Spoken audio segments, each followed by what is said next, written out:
Hello guys, ഉച്ചയ്ക്ക് Isha baby ഉറങ്ങുന്ന സമയത്ത് ഞാനും കൂടെ കിടന്ന് ഉറങ്ങിപ്പോയി. ഞാൻ എണീക്കുമ്പോഴത്തേക്കും അമ്മ വന്നിട്ടുണ്ടായി. എണീച്ചിട്ട് ഉറക്കശീലം മാറാൻ വേണ്ടിയിട്ട് ഞാൻ വിചാരിച്ചൊന്ന് കുളിച്ചിട്ട് ഫ്രഷ് ആയിട്ട് വരാമെന്ന്. അങ്ങനെ ഞാൻ തലക്ക് ഫുള്ള് വെളിച്ചെണ്ണെല്ലാം തേച്ച് സെറ്റായിട്ട് വെച്ചു. അങ്ങനെ വെളിച്ചെണ്ണൊക്കെ തേച്ച് ഒരു അരമണിക്കൂർ നിന്നതിന് ശേഷമാണ് ഞാൻ കുളിക്കാൻ പോയത്. അങ്ങനെ കുളിച്ചെല്ലാം കഴിഞ്ഞ് സെറ്റായിട്ട് നിൽക്കുമ്പോഴത്തേക്കും ഇസാ ബേബി എണീച്ചു കേട്ടോ. പിന്നെ അശ്വതി ക്ലാസ് കഴിഞ്ഞിട്ട് വീട്ടിലെത്തിയപാട് നേരെ എൻ്റെ അടുത്തേക്ക് ഓടി വന്നിട്ട് ഇട്ടമ്മേൽ അക്ഷയയിലേക്ക് പോയിട്ട് വരാമെന്ന് പറഞ്ഞു. വൈകുന്നേരം 5 മണിയാകുമ്പോൾ അക്ഷയയിൽ അടക്കമല്ലോ. അങ്ങനെ നമ്മൾ വേഗം അക്ഷയയിലേക്ക് പോകുമ്പോൾ ഫസ്റ്റ് ഇസാ ബേബിനെ കൂട്ടുന്നില്ല എന്ന് പറഞ്ഞു. പിന്നെ ഇസാ ബേബി നമ്മൾ പോകുമ്പോൾ കരയുന്നതുകൊണ്ട് അവളെയും കൂട്ടിയിട്ടാണ് നമ്മൾ പോകുന്നത്. കറക്റ്റ് ടൈമിലാണ് നമ്മൾ അവിടെ എത്തിയത്. അങ്ങനെ അവിടെ എത്തിയിട്ട് വേണ്ട കോപ്പിയിലെടുത്തിട്ട് നേരെ വീട്ടിലെത്തുമ്പോഴത്തേക്ക് അമ്മ ചായയിലാക്കി വെച്ചിട്ടുണ്ട്. അങ്ങനെ നമ്മൾ ചായ കുടിക്കുന്ന സമയത്ത് ഇസാ ബേബി എപ്പോഴിങ്ങനെ അടുത്ത് വന്നിരിക്കട്ടെ. അവൾക്ക് ഈ മിച്ചറിലുള്ള കടലയെല്ലാം ഭയങ്കര ഇഷ്ടമാണ്. അങ്ങനെ അത് പറക്കി തിന്നാൻ വേണ്ടിയിട്ട് അവൾ വന്നിരിക്കുന്നതാണ്. അങ്ങനെ സന്ധ്യ ആവാറാകുമ്പോൾ അച്ഛൻ വരും. അപ്പോൾ അച്ഛൻ കുളിക്കുന്ന സമയത്ത് 2 പിള്ളേരും കുളിപ്പിക്കാറുണ്ട്. തലക്കുളിപ്പിക്കലില്ല, വൈകുന്നേരം ആയതുകൊണ്ട് മേല് മാത്രം ജസ്റ്റ് ഒന്ന് കഴുകി കൊടുക്കൽ മാത്രമാണ്. ചെറുപ്പത്തിൽ ഇവർ കുളിച്ച് കഴിഞ്ഞ് നേരെ സന്ധ്യനാമം ചൊല്ലിയിട്ടേ എണീക്കാറുള്ളൂ. പക്ഷെ ഇപ്പം ആ ശീലം ചെറുങ്ങനെ മാറിക്കൊണ്ട് വരുന്നുണ്ട്.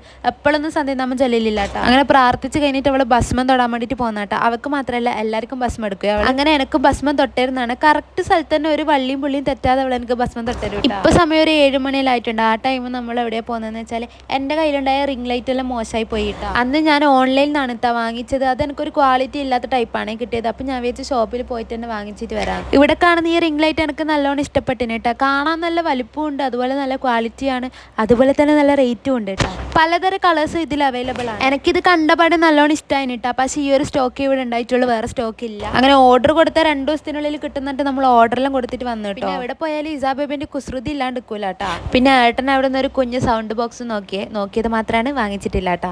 പിന്നെ എനിക്കൊരു മൈക്ക് വേണം എന്നിട്ട് നമ്മൾ അവിടെ നിന്ന് മൈക്ക് നോക്കിയേ. ഇതിനിടയ്ക്ക് എനിക്ക് ഏട്ടനൊന്ന് വാങ്ങിച്ചിട്ടുണ്ടായിനി, പക്ഷെ അത് ശരിയില്ല, അതെങ്ങനെ കണക്ട് ആവുന്നില്ല. നിതീഷ് ദൂരം പോയി നിൽക്കുന്ന എന്താണെന്ന് വെച്ചാൽ മൈക്ക് വർക്കാവുന്നുണ്ടോ നോക്കാൻ വേണ്ടിയിട്ടാണ്. ഷോപ്പിൽ നിന്ന് തന്നെ വർക്കാവുന്നുണ്ടോ നോക്കിയിട്ട് പോകുന്നതാണ് നല്ലതെന്ന് തോന്നി. എന്ന് വെച്ചാൽ ഞാൻ നേരത്തെ പറഞ്ഞ പോലെ ഏട്ടൻ ഇതിനിടയ്ക്ക് വാങ്ങിയത് നമുക്ക് വീട്ടിൽ വന്ന് നോക്കുമ്പോഴത്തേക്ക് വർക്കാവുന്നില്ല. അപ്പോൾ ഇത്രയേ ഉള്ളൂ. Tata bye bye.